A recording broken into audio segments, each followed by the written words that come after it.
Hurricane Katrina took the world by storm when it ravaged Louisiana and surrounding states in late August of 2005.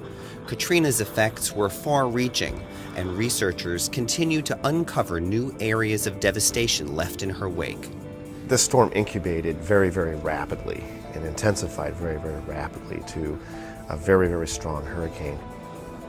And you couldn't really find anywhere you could escape from this thing. It was just simply enormous.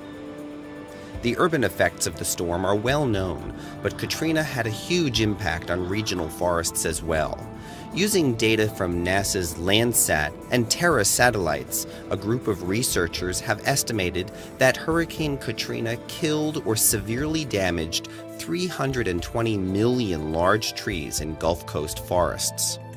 Scientists study images like these from NASA's Landsat satellite to assess the extent of the vegetation loss brought on by the storm. The change in color from bright green to bright red shows researchers where trees were killed or damaged.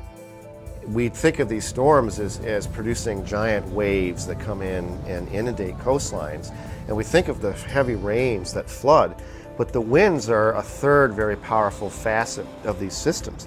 And a storm like Katrina projected a very high amount of wind far inland. And furthermore, with the heavy rains that Katrina created, the soils became saturated, and so these trees are more likely to be blown over when the root systems are loosened up. Katrina's powerful winds affected 5 million acres of forest across Mississippi, Louisiana, and Alabama. Scientists regard young, healthy forests as carbon sinks. Forests play a vital role in removing carbon dioxide from the atmosphere through photosynthesis. Vegetation killed by a storm like Katrina decomposes over time, reversing the carbon storage process and making the forest a carbon source. Researchers conclude that the loss of so many trees in Gulf Coast forests will be a net source of carbon dioxide to the atmosphere for years to come. The 2005 hurricane season will long be remembered for the devastation of Hurricane Katrina. In this climate of intensified storms, many are wondering, is Katrina just the first taste of what's to come? Is global warming creating more frequent, more intense storms? There's basically two camps of scientists that have developed. You've got one camp of scientists that firmly believes that years like 2005 are a harbinger and a signal, a sign of what humans have been doing to warm the climate. And there are other groups of scientists who are skeptical of this.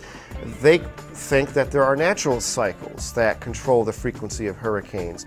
Scientists like myself believes that both groups of scientists have some merit. What NASA brings to the table is a very sophisticated suite of remote sensors that are able to image the clouds and the ocean in an unprecedented level of detail. We can now see through cloud layers, and we can take CAT scans, literally, of the inside of these storms. We can throw the veil off and see all these workings of the engine for the first time. The Earth is a complex system. Whether revealing the inner workings of a storm or providing a window onto the devastation it causes, NASA's sensors help scientists understand the complexity of hurricanes.